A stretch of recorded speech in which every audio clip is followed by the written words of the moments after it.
Welcome you all. Welcome to our panel entitled Turkey is Changing Geopolitical Position. Today we are going to talk about Turkish foreign policy. This is the panel, which is a part of series of panel organized by Communication Directorate under the Turkish Republic Presidency. So today we have distinguished, speakers. First of all, I will give the floor to Turkey's ambassador to United Kingdom, Mr. Ümit Yalçın, and then I'm going to give the floor to Professor William Hale, and we have also Bruno Maçes, and we have also distinguished speaker from Turkey, Berat Jonkar. He is the member of parliament from AK Party's side. So, as you know, Turkish foreign policy has been under fundamental, transformation since the 15 July failed coup attempt. Today, we are going to discuss the post 15 July, actually, development, foreign policy development and geopolitical developments regarding Turkey and Turkey's involvement into the different crises across the region, from Libya to Syria. So today we are trying to find a very comprehensive explanation regarding the post 15 July failed coup attempt in Turkey. So first of all, I would like to start with Ambassador Ümit Yalçın to give his welcoming remarks, and then we are going to proceed to the panel. Mr. Ambassador, the floor is yours.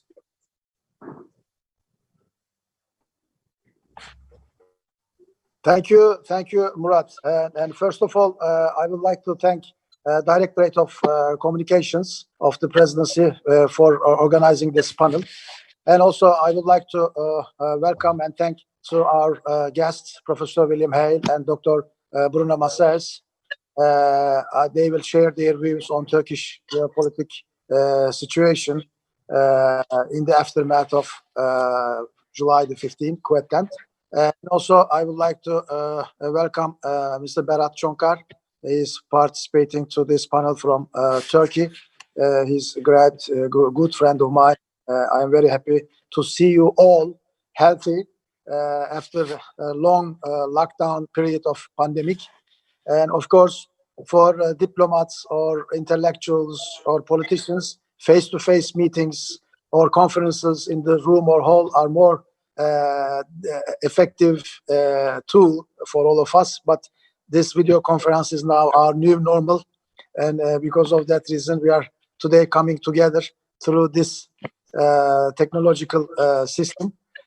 Fortunately, from different regions of the world, we can come together and talk on very important issue. Of course, after 4 years of coup attempt in Turkey, at home, especially in Turkey, we discussed a lot of the repercussions of this coup attempt. I mean, there were many books, documentaries, films, conferences, panels. But of course, it is also very important for foreign world, for international community to understand the impact or the repercussions of coup attempt, Turkish domestic or foreign policy as well. Because of that reason, these kind of discussions are very useful to understand. I mean, what has happened, Turkish foreign affairs, and what are the effect or impact of that coup attempt on those affairs. When I was trying to invite some friends and some guests for this panel, in some circles I observed some reluctance that they don't want to discuss this issue as if this is only a domestic issue. In fact, it is not correct. Of course, it is not only a domestic issue which happened 4 years ago and the other night it finished. No, the repercussions are still in our agenda, because 4 years ago that coup attempt by the terrorist organization FETÖ attempted these things. First, they attempted against democracy, and they try to take over the administration, the government, by force. And secondly, they were against parliament, and they bombed the parliament. And thirdly, they were against the elected president, and they attempted to his life. And fourthly, they attempted against people. They killed 251 civilians. And with this opportunity, I would like to commemorate our martyrs with respect. Of course, when any coup attempt in any part of the world is against democracy, parliament, elected president, and people, I think everywhere and every time it should be considered as a big threat, not only for that individual country, but also for the security of all the world and all the principles of the international community. And because of that reason, we are still discussing and talking this issue, because the repercussions, the results, the effects of that coup attempt are still in our agenda, and we are still continuing our fight against that terrorist organization.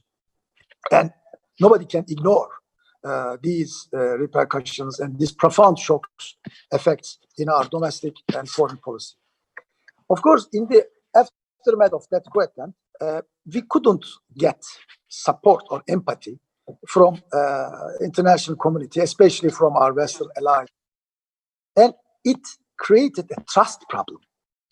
And that distrust, especially in our people's, in Turkish public opinion, was profound and very great.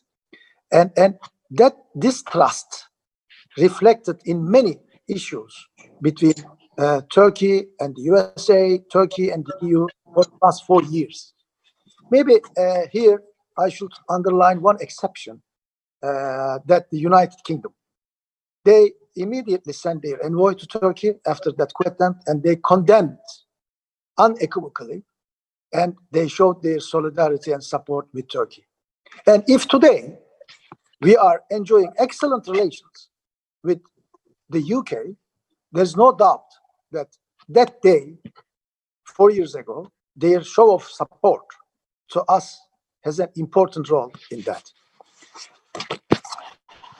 For instance, when we ask this question, I think this is a very legitimate question to understand or to discuss Turkish foreign policy affairs. Can you imagine the mastermind of that coup attempt, Fethullah Gülen, is still in the USA and free? And now, how can we be more effective and also willing to our bilateral relations with the USA, as if nothing happened, as if that guy is still there and free? And if we look at the 4-year problems between Turkey and USA, we can easily observe that distrust in our many issues, many thorny issues, many contentious issues. And we cannot ignore that night's distrust problem in those affairs. Also, main challenges in our bilateral relations with the EU and with many European countries are, again, mainly based on that security sensitivity of Turkey. Despite that shocking historic day for Turkey and that distrust, we, for the last 4 years, try to pursue principled foreign policy. We aim to establish a circle of peace, prosperity, and stability in our neighborhood. And we, again, try to conduct enterprising and humanitarian foreign policy. And our main priorities, main objectives in our foreign policy, they never change. And they are advancing strategic relations, promoting crisis management and helping build stability, protecting the rights of Turkish citizens abroad, fighting against terrorism, outreach to all geographies, to Latin America, Africa, to Asia, working to increase cooperation with global and regional institutions, and strengthening Turkey's soft power. These are and have been and will be our main Turkish foreign policy priorities, despite all that distrust problem or our security challenges. And Maybe lastly, I should also underline one thing. That night, 4 years ago, the main target for that terrorist organization was legitimacy. They were against legitimate parliament, legitimate president, legitimate rights of people in Turkey. And as we have pursued principled policy before that night, we continued our principled policy after that night to support legitimacy everywhere. If you are, international community, try to understand what are we doing in Syria, what are we doing in Libya, or what are we doing in Eastern Mediterranean or Cyprus, the key word, all of these things, of course, every issue has different aspects, but one common thing is legitimacy. When we are trying to make something in drilling around Cyprus, we are there to protect the legitimate rights of Turkish Cypriots. If for the last 10 years we are in Syria, it is because of the legitimate rights of Syrian people against illegitimate regime. And for Libya, we are supporting the legitimate government of Libya against warlords. Because of that reason, whatever we are trying to do, or we have been trying to do for the last 4 years in regional or global issues, also should be or can be understood from the perspectives or repercussions of the coup attempt 4 years ago. I want to stop here, and I hope I try to put some encouraging points or question marks in our guest's mind. And then I would like to listen their views on our foreign policy, on our geopolitical situation and regional policies, because I know all of them are very distinguished friends and guests.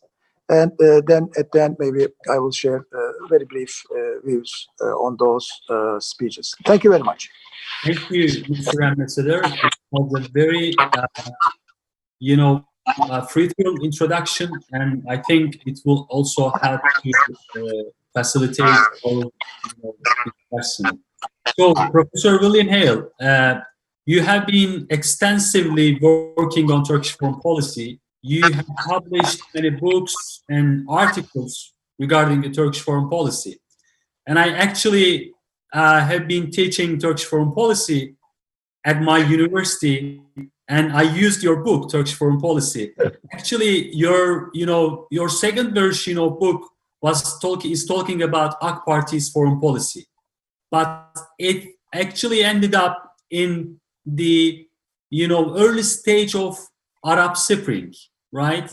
So after the Arab Spring, what is your idea about Turkey's geopolitical position and foreign policy? What would you write about Turkish foreign policy if you have another change to add another chapter to your Turkish foreign policy? The floor is yours. Thank you very much, Professor Yeşiltaş. I'm glad my book has been of some use to you, but it, as you say, it's rather out of date now. I finished it, 8 years ago, so there's quite a lot to be added to it. It's interesting you should ask, but actually my publishers did ask me whether I could write an updated edition of it, and I've been putting off doing that because I thought we must have a resolution to this problem or that problem, and I could look back on it and so on. So far I haven't done anything about that, and you face me with a difficult problem because you have to make me decide right now what I would put in it if I were going to do that job. So thanks very much for the prompt. You've given me a difficult job. Can I start off by saying something about additional to what Ambassador Yalçın has said, particularly because if you look at the effects of the 2016 attempted coup d'etat on Turkish foreign policy, well, obviously the most important immediate one is the problem of Gülen living there in Pennsylvania, and frequent attempts by the Turkish government to have him extradited to Turkey, which has been a real problem in Turkish-American relations I understand it, and I'm not an expert on the American legal system, but as I understand it, if there were a case for his extradition to Turkey, this would have to be decided, first of all, by a district court in Pennsylvania.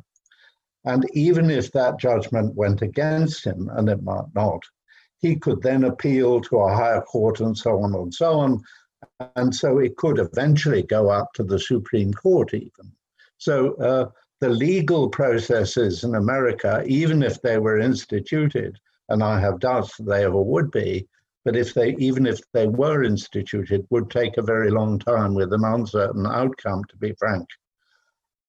To be honest about it, I think the only reasonable expectation out of all this is that maybe the next American president, it looks likely to be Joe Biden at the moment, would issue some sort of pronouncement saying, well, they were strongly opposed to the coup d'etat, they considered it completely illegitimate and so on and so on, but they would probably have to add that the question of extradition would have to be decided by the courts initially in Pennsylvania, then maybe at the federal level. I just don't know the details of that, but that is what I imagine would happen. If we look elsewhere at the effects of the coup d'etat, as far as Turkish foreign policy is concerned, I think it's rather difficult to assess the answer there, because I think the main problems in Turkey's foreign policy at the moment, which we can list very briefly, is first of all, obviously the situation in Syria and the related security problem as far as Turkey is concerned. Number one, this raises its, number two, its relations with Russia and also Iran. And then, of course, we have its relations with the European Union as well as the United States. So perhaps I can say as quickly as I can something about each of those. As far as Syria is concerned, of course, since 2016, we've had two important developments, which I would mention in the revision of the book. First of all, there would be the Turkish military operations in Syria between 2016 and 2018. That is to say, first of all, the occupation of the area between Jarablus and Azaz, which was known as Operation Euphrates Shield, if you remember, in 2016 to 2017. And then in 2018, we had the operation in Afrin. So we had, first of all, this emergence of a Turkish military role in collaboration with various Syrian oppositional forces in northern Syria. And of course, related to that, which was the broader problem, was the relationship between the United States and the SDF, the Syrian Democratic Forces, the principal element of which has been the PDY, which is a Kurdish force, which is basically an extension of the PKK in Syria. I think this is accepted. On that issue, I think what Turkey has to do is to try and work the problem that it's had over the last 4 years, at any rate, well, the last 3 years, has been a lack of effective policy on the part of the Trump administration and no effective policy at all on the part of the European members of NATO, if I can say so. What I would hope would happen is that after November, the Turkish government might be able to rearrange with a successor administration some resumption, for instance, of the joint patrols in northern Syria, in the SDF areas, which would hopefully stabilize that situation. But anything further than that, and in particular, dealing with the problem of Afrin, which is, as I see it, the biggest, or not Afrin, but Idlib also, which is, as I see it, the bigger of the two problems, will involve negotiations with Russia and Iran. Now, I don't like this. I wish the Western powers would take a more effective policies and towards the Syrian problem. But the first objective for Turkey and for everybody else must be, please, to stop the Syrians killing one another and driving people out of their homes. This must be the first objective. And the most serious attempt to bring about some sort of new political settlement in Syria so far has probably been the Astana process, in which Moscow plays the leading role, I think it has to be said. In other words, if we are going to effectively evolve a solution to the Syrian problem, then the road to peace, road to Damascus goes through Moscow, basically, like it or not. I'd like to think that the Europeans or the Americans could play a more active role in this. I would like to think that the next US administration might be able to play a more effective role, but I have to admit that as far as public opinion is concerned, certainly in Europe and I think also in the United States, there is very little enthusiasm to get further involved in the Syrian crisis. That is the Syrian problem. Broader than that, we have the relations between Turkey and the European Union. Again, here, I think there are very serious problems to be overcome. The first of them is obviously the current dispute over offshore oil rights in the Eastern Mediterranean, Cyprus, and so on. Now, I would perfectly understand the point of view that the Turkish Cypriots must be given somehow or other some fair share of whatever offshore oil resources are available in the Eastern Mediterranean, their fair share anyway. That would be a reasonable objective. But I can't see that coming about without further progress in the general relationship between Turkey and the European Union. And on that score, I think the whole question of civil liberties in Turkey is going to be absolutely essential. We've had frequent promises from the government, Mr. John Kerr might like to comment on this, to achieve improvements in the human rights regime in Turkey, but there are constant complaints, for instance, of the imprisonment of opposition members and so on, which must be addressed. These issues must be addressed if further improvement in the European relations between Turkey and the European Union is going to be achieved. I'm not suggesting this would automatically solve the Cyprus problem, but at least it would put some sort of onus on the on the EU member states to adopt a more effective policies over the Cyprus problem. That's all I can say. Thanks very much for your patience in putting up with my somewhat vapid and, I have to say, completely off-the-cuff remarks. Thank you, Professor Hale. I would like to give the floor to Mr. Bruno. I want to raise a question about Turkey's relations with Europe. Particularly in the post 15 July failed coup attempt. How do you see the future of relationship, and how Turkey's geopolitical position has been changing? Because Turkey is very active in Syria, Turkey is very active in Mediterranean Sea, and Turkey is very active in Libya. All these diplomatic and military activism, I think, are shaping Turkey's relations with the external world. And Europe is really important for Turkey's strategic mindset. How do you see the future of Turkey-European relations in this context, Mr. Bruno? Are you asking me? No. I'm directing question, Mr. Bruno. Thank you very much for the question. It's a pleasure to be here with the ambassador and with Professor Hale. You're right. I think relations with the EU are important, difficult, have to be well managed by both sides, but particularly by Turkey, which I think is more dependent on Europe than Europe is on Turkey. And this is a fact that sometimes my Turkish friends don't fully recognize, but I do think it is a fact. We can go back to July 15, 2016. I think EU-Turkey relations is the dimension where the coup did have an impact.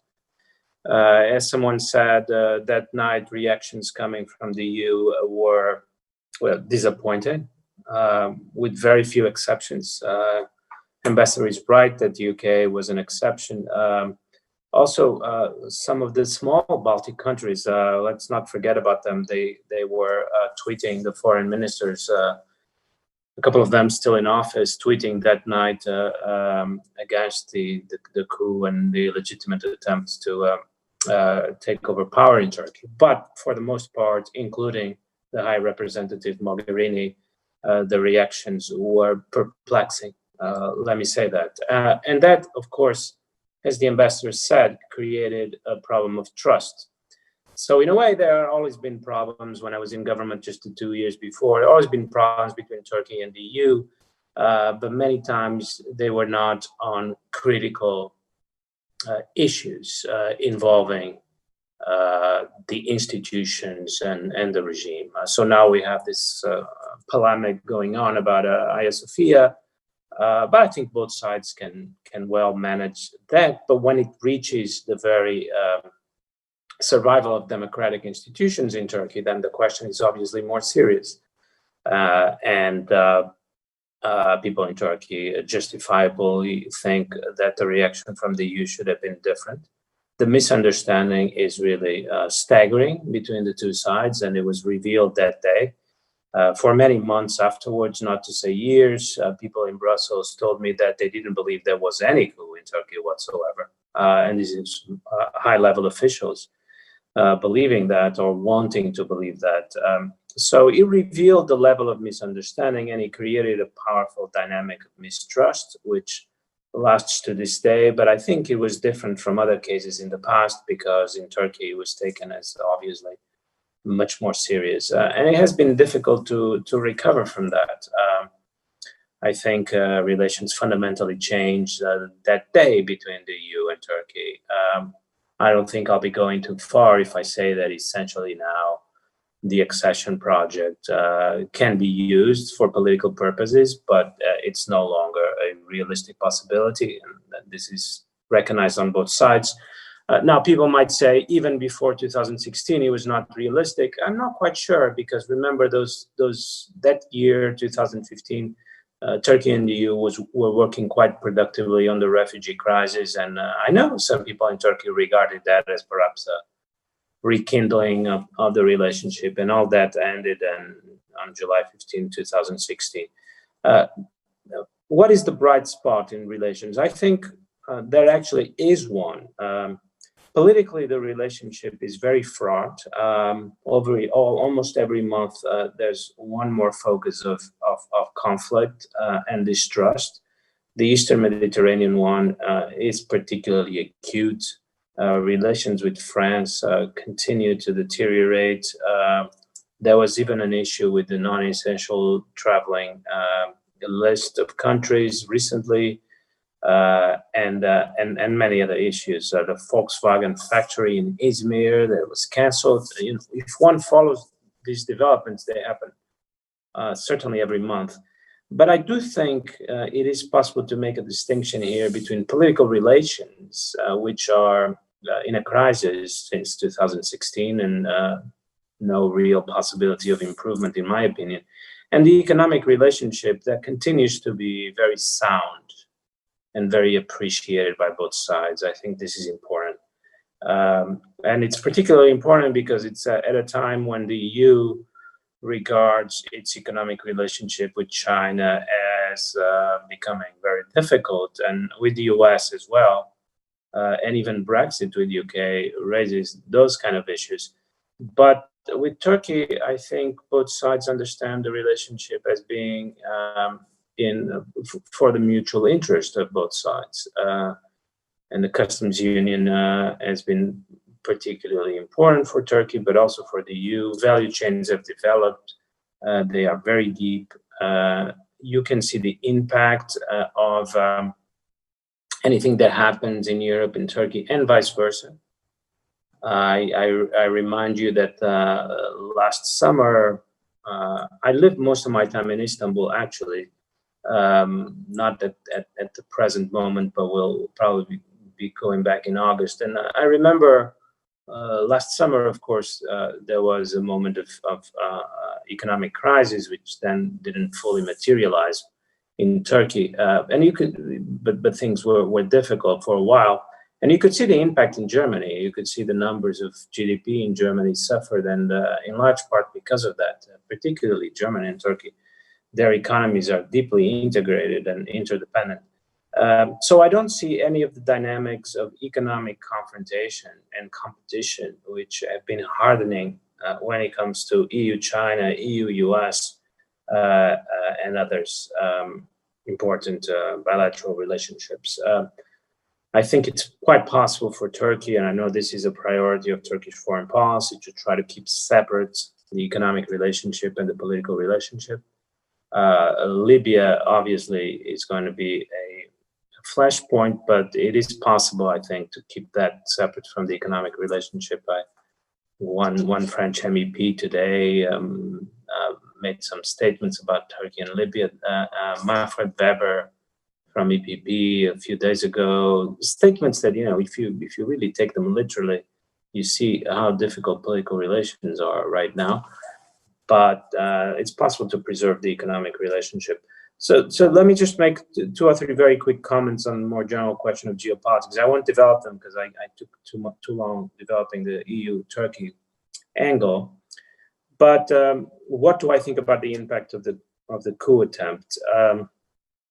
I think it's obvious to an outside observer that the effectiveness of the Turkish state increased. We heard many stories in 2017 about if you have a parallel state, then you don't have an efficient state. I remember hearing from a Turkish minister who's no longer in office, how his head of cabinet was essentially appointed for him when he arrived at the ministry by the FETÖ organization, and he never knew who he was, but that's the person they wanted to have next to him. He was an important minister.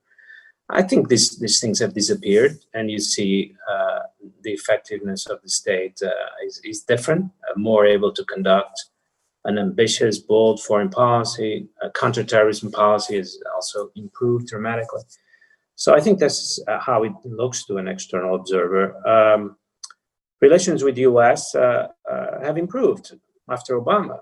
I don't know if this is surprising or not. Maybe Professor Hale can talk about this. Very good personal relationship between Presidents Trump and Erdogan. But also, I think, let me be honest about this, I think Trump, he thinks about things, anything that is the opposite of Obama is good for him. So I think once he understood that Obama didn't particularly like Erdogan, to put it mildly, and that the U.S. Department of State didn't particularly like Turkey, I think that was enough for Trump to conclude that he liked Turkey and he liked Erdogan. That's how I read the situation. But it's had an impact on the ground. The turn to the east that people talked about, I had a chapter in my book in 2018 that Turkey was turning to the east. Hasn't quite happened. Turkey has stayed very comfortably and happily in the middle, turning to the US, turning to Europe. Europe more difficult, as I talked about, but certainly has become a counterweight to Russian power in Syria and in Libya. I think this should be recognized by people in Europe and the US. What would be of Idlib now without Turkey, and what would be a wave of refugees towards Europe from Idlib? Relationship with China has not developed. This is maybe a question for the next speaker. Berat, talk a little bit about this. Everyone is interested in knowing how Turkey regards this, but it seems not a lot seems to be happening. And finally, I'll conclude with this. I think I'm not an expert on military affairs, but it's obvious also to an external observer that took many by surprise that the Turkish military of today is not the Turkish military of 10 or 20 years ago, and so allows for many more options, and particularly the drone program has turned out to be an extraordinary success, and we've been seeing that in Syria and Libya. But I do think this has taken many people by surprise. Has even taken, I think, Russian military planners by surprise, as far as I can understand it. So a lot has been happening in only 4 years. A lot has been happening. Many of these developments are not connected to the coup attempt. They would have happened anyway, but the coup attempt certainly gave it a certain direction and maybe accelerated some of them. Thank you. Thank you, Mr. Bruno. It was a very wonderful, the fruitful framework that you gave us. So I would like to move on, Mr. Berat, and by raising a very, very simple question. Actually, it's not as simple, I know, because we have a very, time problem, time constraint. But I would like to ask this question. As far as I can understand, there are 3 types of explanation regarding the Turkish foreign policy in the post-15 July military coup attempt. The first one is about, ideological transformation of Turkish foreign policy, and many scholars and experts on Turkish foreign policy claim that Turkish foreign policy ideology has been under, significant transformation. Number 2 is about the structural, transformation of Turkish foreign policy, especially this conflict spillover effect of Syrian civil war. Other regional geopolitical developments shaped Turkish foreign policy in the post-15 July coup attempt. The final, observation or claims about Turkish foreign policy is, examining the role of leadership. So they're, examining Turkish foreign policy by taking into consideration the role of President Erdogan. So my question here is how we should make sense of Turkish foreign policy, how we should make sense of these geopolitical transformation in Turkish foreign policy. Thank you very much, Professor Yeşiltaş. I would like to also say my greetings to all the participants, including our ambassador, Professor Hale, and Mr. Machaz. Thank you very much for this informative seminar. And especially the question that you have asked regarding the current formulation of the Turkish foreign policy. I think that the July 15 coup attempt of 2016 has been a critical juncture for Turkey, for the Turkish Republic, for the Turkish democracy, and how the Turkish nation actually feels about its government, its democratic experience. And of course, with the people, the Turkish people stopping the bloody coup attempt with great sacrifices, I think that from then on, Turkish nation's will and understanding has been more effective in formulating the Turkish national policies, especially in the foreign policy area. We can see the effects of this. As you know, it was mentioned, Turkey has been able to conduct very critical anti-terror operations just after the coup attempt. And they were very important operations for Turkish national security. And we were not able to conduct this kind of operations if you look at the period before the coup attempt. So this shows that cleaning up the FETÖ-affiliated members of the army from the system actually gave the Turkish security structure and the army more confidence in applying a more decisive kind of operation outside of Turkey. So, as Professor Hale has mentioned, the operations that we have done in Syria actually were not supported by our allies. As you remember, we had very important criticism from Europe and United States, especially in case of the Afrin operation, the operation after the Euphrates Shield. Even in the Operation Euphrates Shield operation, where we conducted this operation against the Daesh terrorists, I can easily say that we were not getting the expected support from our allies and partners, because as you can see, the way we approach to our region was different from our allies. So what I am trying to actually stress is this: Turkey, after the coup attempt, started to shape its foreign policy and its operations based on its national interests. The way that the people of Turkey actually expected from its government. Now the Turkish government started to reflect this expectations that it also believed was important for Turkey to the field. So the importance of the cleaning up the system from the FETÖ elements was so crucial for us. And as you know, after the coup attempt, when the process has started, the legal process has started, I was in the NATO Parliamentary Assembly. I have been in many meetings with our partners, with our allied countries, but unfortunately, we received a criticism about how we conduct these legal processes against FETÖ members, how the Turkish judicial system is conducting this.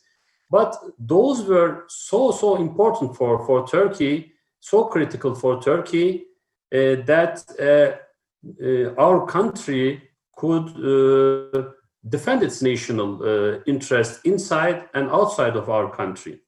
So without cleaning up the system from FETÖ, it wouldn't be possible to conduct this kind of foreign policy. Then we can point that in the Eastern Mediterranean, the developments are taking shape, and we are seeing some of our allies and partners again coming together and trying to isolate Turkey. And we were in a position again to defend our national interest, national security, and basically Turkey had to apply its own, or how we can say, much more independent type of action in this area as well. In the Libya case, our agreement with Libya, with the legitimate government there, as you can observe, Turkey had to act alone again. And of course, we would like to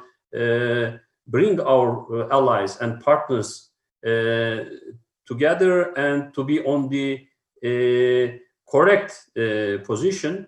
However, as Bruno or Professor Hale has mentioned, there are differences from European Union side or from US side as far as what are our interests are in this region. So Turkey's position and Turkish foreign policy position after the coup attempt basically clarifies one thing very clearly. We are ready to be a dependable secure ally inside NATO. We want to be a good partner for European Union as a member candidate. Our candidacy is also put on hold, but we are ready to cooperate. But the most critical thing is that we need to make sure that our partners and allies accept Turkey's legitimate national expectations, Turkey's legitimate rights, as in the case of Cyprus or in Eastern Mediterranean or in Syria. We would like to see this understanding and empathy from our partners, because we believe that Turkey-United States relationship is an important relationship, even though we have important problems. And Turkey-European Union relationship is also a critical relationship. This has economic dimension, this has social dimension, it has geopolitical dimension, it has energy dimension.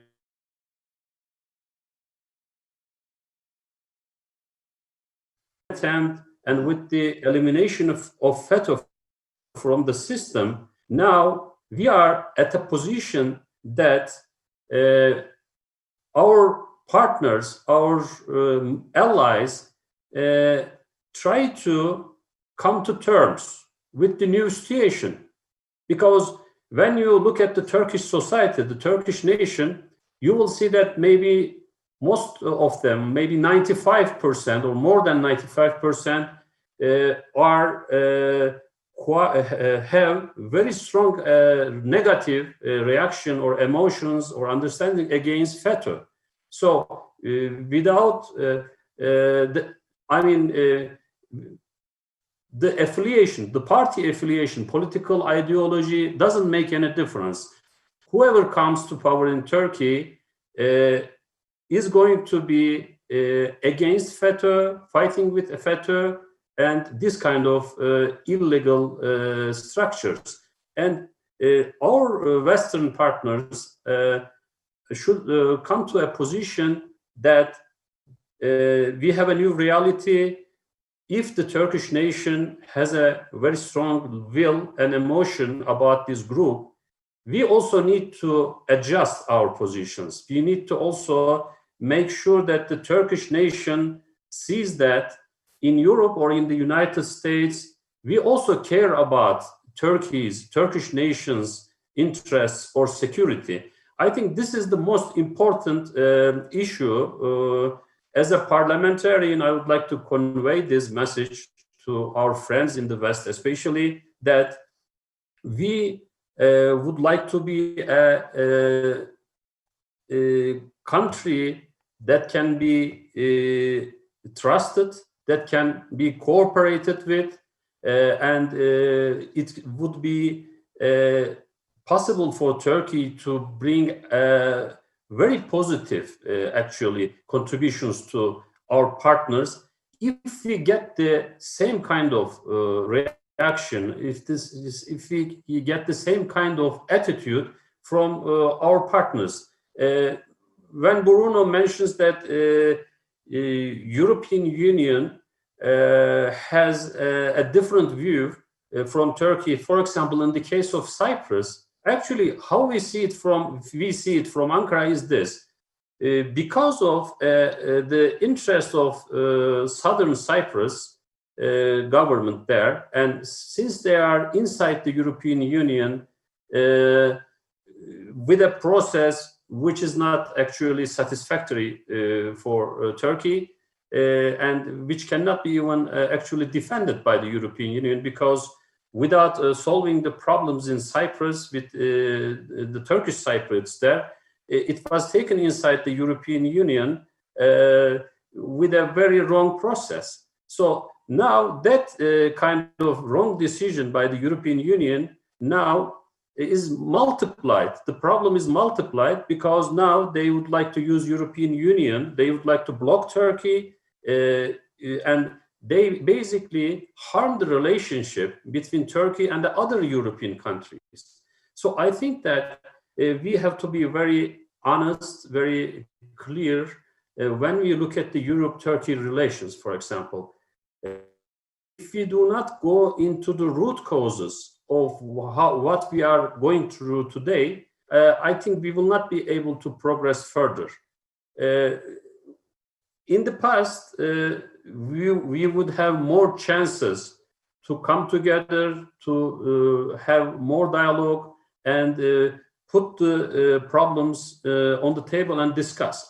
But nowadays, we are seeing that with the attempts of some countries, now even this is trying to be stopped or blocked inside of the Euro. So I think we need to be very, very careful as far as addressing the issues.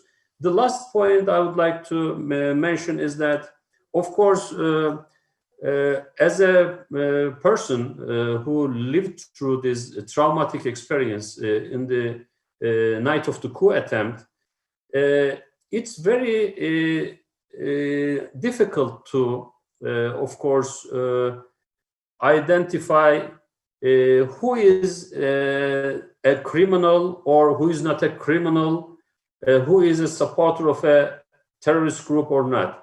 This is a very difficult task. I mean, as a parliamentarian, I have come through issues. Some people say, okay, we got some wrong assessment and we were detained or arrested, but at least I would like to make sure that there is a legal process continuing as far as the rights of the Turkish citizens. They have all the means that they can apply to, including the Constitutional Court and all the other legal and judicial processes, so that they can get a fair trial and a fair decision. Turkey has not gone back as far as this kind of standards. Even I can say that after the coup attempt, with legislation, we are trying to improve the effectiveness of our judiciary system. We know the best that we have to be very fair and just as far as how we deal with our people, with our population.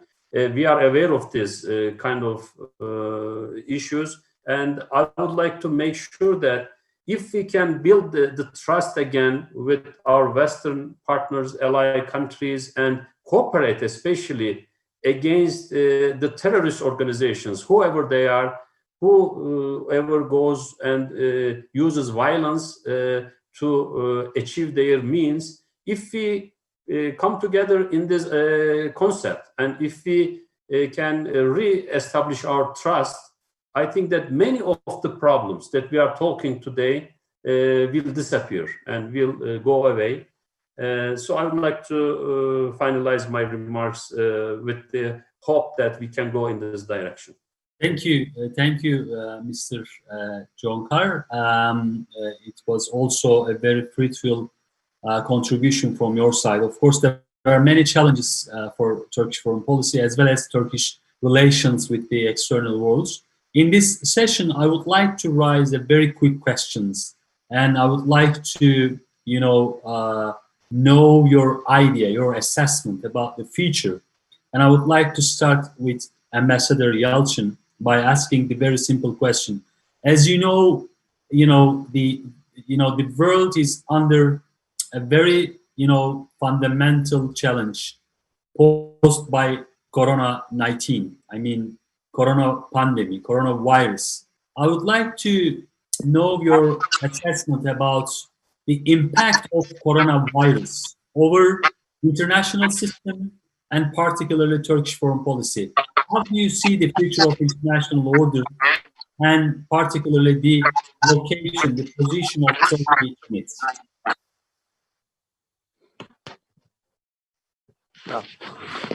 Now, very briefly, I would like to share my opinion about the future of foreign affairs in the aftermath of coronavirus. Of course, now we are still passing through that difficult period. Unfortunately, I cannot say, or we cannot say that we already overcome this pandemic. There are risks for second wave, and still we should see the next 2-3 months, maybe 6 months, to understand that international community will overcome this pandemic or not. But at least for the difficult period of the first 3 months showed us very important lessons. One of them is not a surprising thing, not a new thing. Before the pandemic, Turkey always underlined the importance of multilateralism, and we many times criticized the multilateral system's ineffectiveness. Now, many international organizations or agencies in the past were ineffective in resolving many important issues. And because of that reason, our president's motto is word is bigger than 5, to criticize Security Council ineffectiveness, or to criticize the veto system in the Security Council, which blocks every decision or resolution for the peace or welfare of the world. And again, here we understood the importance of effective multilateral system to cooperate immediately and directly without any political exploitation or without any prejudice from any part of the world. And when the crisis started, some countries immediately started to take their unilateral actions, measures, without getting any help from any organization or from any direction from any organization. Of course, it was not good. Yes, some strong countries, or like Turkey, we have a strong health system. We immediately took measures, but it was not good for many countries. And these poor countries, especially the countries which does not have strong health infrastructure or health system, then everybody, every government, every country took their own decisions, own measures, and it creates some chaos. And some countries seem to be successful. Some countries seem they were late to take some necessary measures. But at that point, we really need to see what international system, organization. Yes, World Health Organization tried to do something, but all of us knew, and we should be frank, that they were not effective, and they could not manage the international cooperation or measures from one center. And secondly, we understood that nations, regardless of their religion, color, or geography, need each other when the problem is global. It is now the health problem, but now health problem creates humanitarian problem, and at the end, everything will end up with economic problems. And most probably this health, humanitarian, and economic chain most probably will some additional or unexpected security problems in different countries. And every problems of human being are interlinked with each other. So we cannot ignore the multilateral cooperation, multilateral effective system or leading. And also another thing which we understood during this period, that for also economic relations and problems, everybody needs each other. I mean, the protectionism or following your own way is not the solution for the human beings' economic issues globally. During the lockdown period, of course, Turkey tried to help many countries to send or to donate some PPE equipments, etc. And we try to show our solidarity and sympathy with many people, including the UK, that in this difficult time we are together, we are showing our solidarity, and I think that was an important gesture, symbolic gesture, that whenever cooperation or solidarity is needed, Turkey is trying to do her best for that. I am sure many governments, many people in the world and intellectuals understood and got those correct lessons from this pandemic. And I am optimistic for the future international cooperation, or to make the international organizations more effective in that direction. Thank you. Thank you. Professor Hale, how do you think about the future of the international system in the aftermath of coronavirus and its impact on Turkish foreign policy? Yes, that's a very hard question to answer, which I have to admit I haven't thought about, to be honest with you. I mean, the point is that the COVID crisis has focused everybody's attention on a very, very serious issue of a kind which we have never previously experienced in our lifetime, and I don't suppose anybody has experienced since 1918, the great influenza pandemic. And of course, in coping with it, this is essentially been a domestic political issue in each country. There's been no overall European Union policy on COVID-19. The machinery for the EU doesn't exist to ensure it. And for instance, if we're looking at the UK, even within the UK, we have different health regimes in Wales, Scotland, Northern Ireland, and England. So we don't even have a single policy on COVID-19 within Britain, and never mind in wider Europe.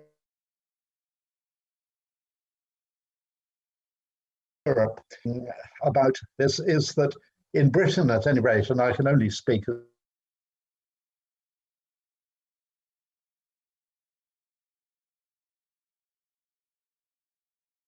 as far as burning issues onto the back burner, and the most important of those, of course, is our future relationship with Europe after January of next year, when officially the transition arrangements will end.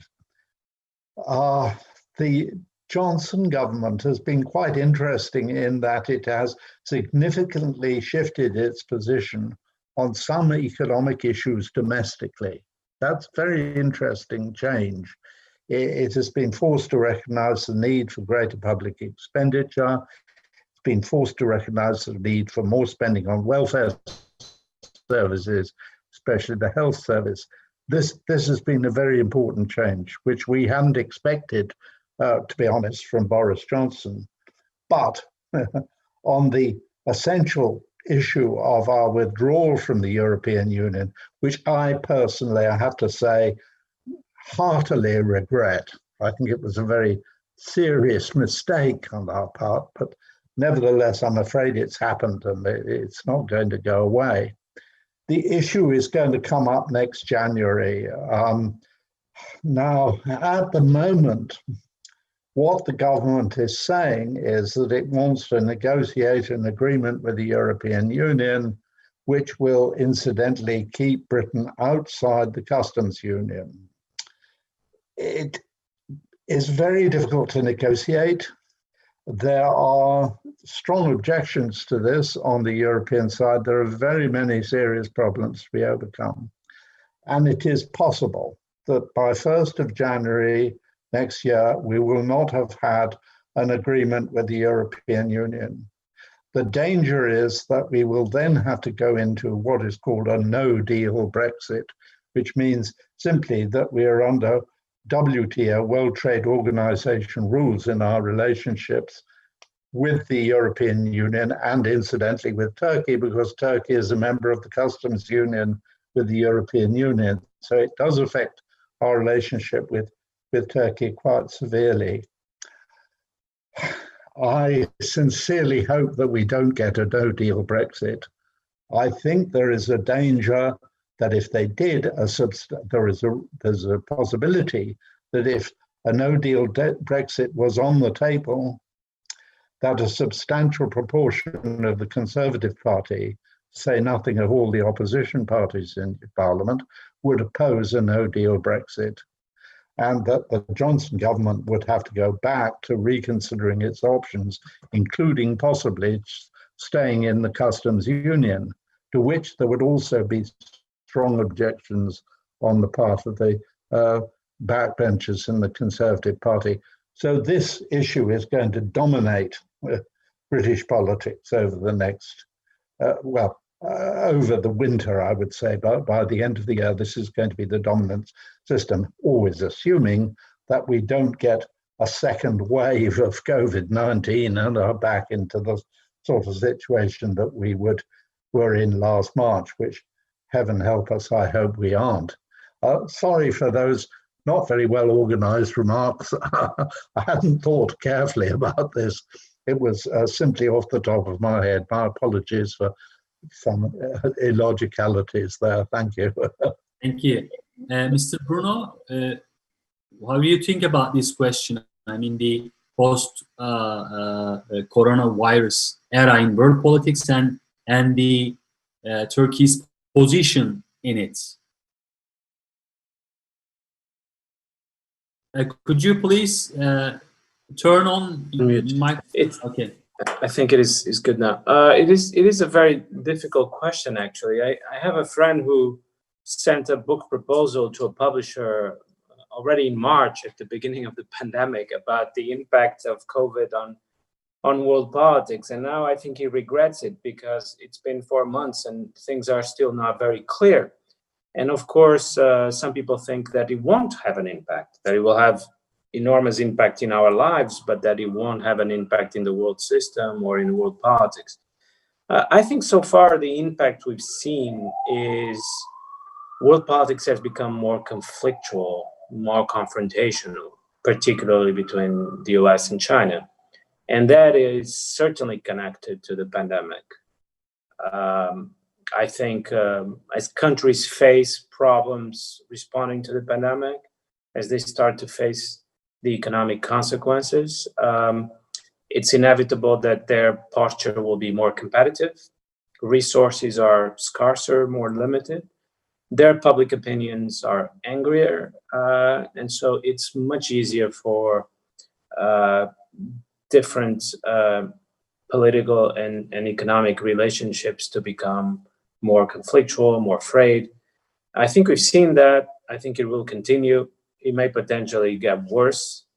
So it's something that the European Union has to be worried about because there's potential for conflict between member states. We have to continue following what happens with China and the United States, but I think we're reaching the point where some de-escalation is needed. When it comes to Turkey, I think the question is predominantly economic, since it does seem to me that Turkey is a country that is vulnerable to the economic consequences in many different ways. It's a country that is dependent on world trade and trade with the European Union. Crisis in the EU will be felt in Turkey. It's a country like my country, Portugal, very dependent on tourism.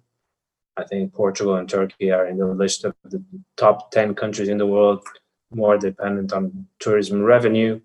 Tourism is not going to be back to what it was for maybe 5 years. That's my feeling. It's a country that is dependent on global value chains, and it's a country that is dependent on the status of its dollar reserves, which in a big global crisis is very difficult to manage. So I think there may be some people in Ankara that are worried about this and wondering if the same ambitious foreign policy of the last 2-3 years is going to be sustainable in the future. So I think this is an important question for the whole world, but for Turkey in particular. Thank you, Mr. Bruno. Mr. Berat, how do you think about the post-corona geopolitical landscape of Turkey? Yes, of course, how we dealt with this pandemic is quite critical for us because, as Bruno has mentioned, it has pressures on the Turkish economy and the financial issues, the dollar reserves and the exchange reserves, and how we deal with our current account. These are important issues, and because the pandemic has actually struck very strongly against the economies like Turkey's economy, I think that all over the world, everybody is now very concerned about the economic and financial outcomes and how this pandemic is going to develop further may have more adverse effects on the economies. For the health and the human side of the problem, I think Turkey has been one of the most successful countries on dealing with this problem, because our government has done incredible amount of investments to our health sector, infrastructure-wise as well as the human capital-wise. I think Turkey was one of the strongest and healthiest countries as far as how its social security system and health system is run. So from that part, I think Turkey has done a good job. Especially, we tried to help out to other countries. We sent help to more than 139 countries all over the world trying to cooperate. And we wanted to also show that we have to put some international cooperation in this kind of global crisis. And I think Turkey has been quite successful in stressing the importance of the global cooperation as far as this kind of global problems. And of course, we know that there are forces against Turkey who would like to have a negative impacts on Turkish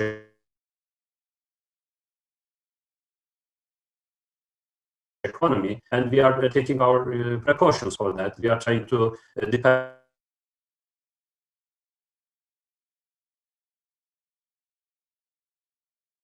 more for the markets so that we can compensate the losses maybe coming from the tourism, as Bruno mentioned. So I think we will be able to deal with this economic side of the crisis with some new openings, I would say. But the greatest question is about the US-China rivalry, which is going worse each day from our perspective. And I think that here, with the new US government coming up next year, I hope we can put some balance and come to some common ground as world countries, how the international system will be organized, what kind of direction the world system is going to take. I think these are huge questions to deal with. And as Turkey, we would like to be a contributor to a more fair international system, financially, economically. I think we are thinking about how we can contribute with new tools, new elements, so that world countries can have better economic systems, better health systems, better social security systems. And I think we are doing some right things in Turkey that we can share with the world. And hopefully we can go back to a more cooperative world rather than the world that Bruno has mentioned, which is becoming more conflictual every day. But we will try, we will struggle to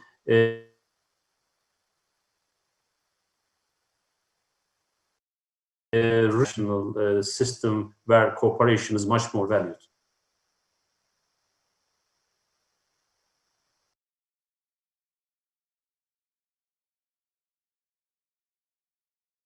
Okay, thank you. The floor for your concluding remarks. Thank you. If you can turn on your microphone, please. Okay. Thank you very much.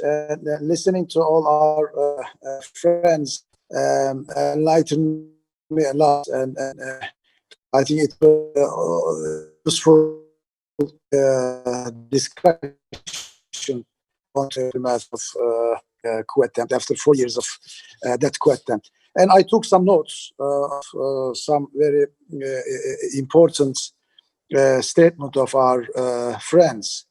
For instance, when Professor Hale was speaking, he mentioned something like that. He said, when Turkey engaged with Russia or Iran in Syria, he said, I don't like this engagement. He said, I prefer this engagement should have done with Western partners. And I know what he meant, of course. Yes, when we were engaging with Russia in Syria, we were not comfortable. I mean, it was not a very comfortable choice. It was a necessity. It became necessity for our own security and for the security of Syrian people.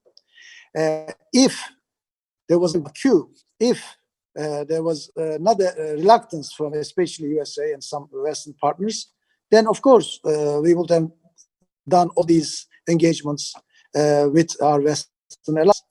And also, Professor Hale very wisely mentioned the importance of Turkey for EU as well. I mean, he said Turkey is essential for EU and maybe for EU security and welfare.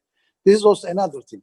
And when also he very constructively criticized in human rights situation in Turkey, also I would like to remind our friends that if EU is sincere or frank in criticizing human rights situation in Turkey, then why don't allow us to open the chapters relevant to human rights and justice of Turkey?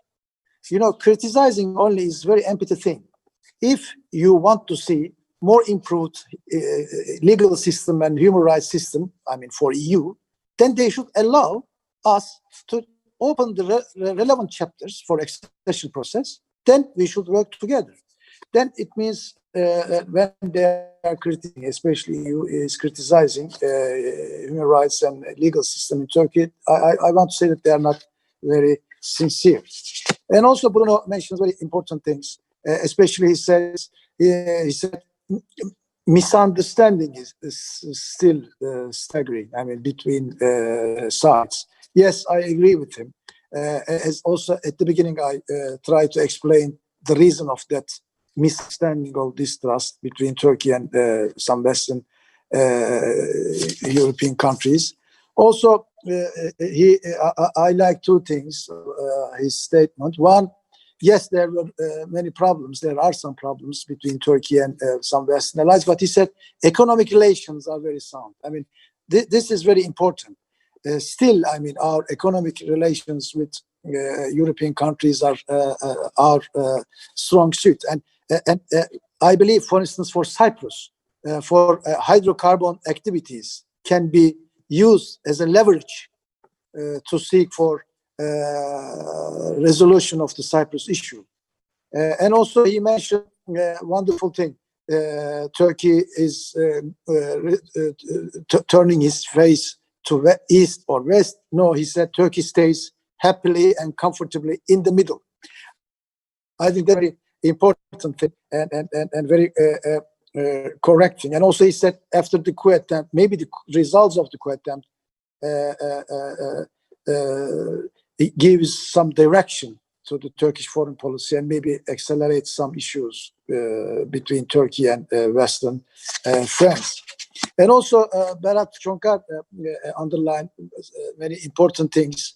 And one of them was after the coup, how Turkish nations will become more decisive in our foreign policy. Especially security became number one issue in our foreign policy affairs, and security related problems started to be solved by our own unilateral actions. Because why? Because in the worst time of Turkey, if we couldn't get the support of our friends, then our public start to ask this question. Then why do we still need those guys? Then if we need something for our security, why we don't take our unilateral measures? Then the answer to that question of our public started to be seen in our unilateral actions in Syria or in Libya. And yes, much more independent and unilateral actions have been taken by Turkish government just after that coup attempt.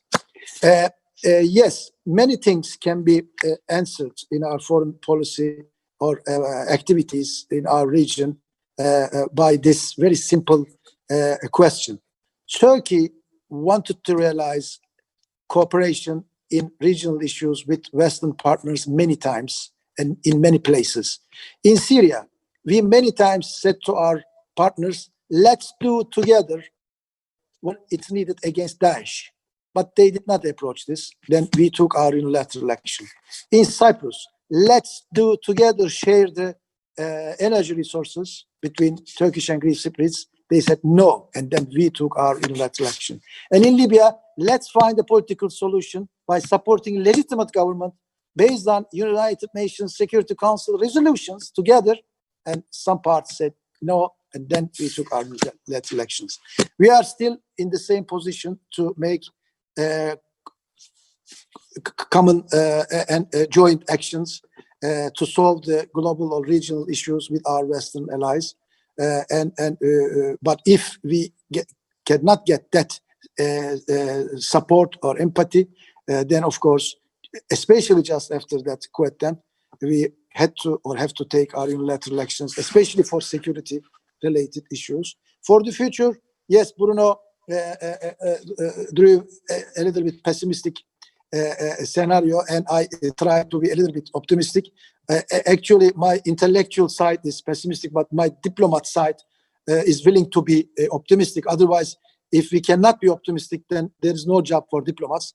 To save my job, I want to be optimistic for the future. Thank you very much for all your contribution. Thank you, Mr. Ambassador. I would like to also thank you all the participants for their invaluable, the contribution to this panel. So I'm closing the panel, and I would like to thank you again for all, Mr. Ambassador, Mr. Ambassador Yalçın. Thank you. Professor Hale, thank you very much for your contribution.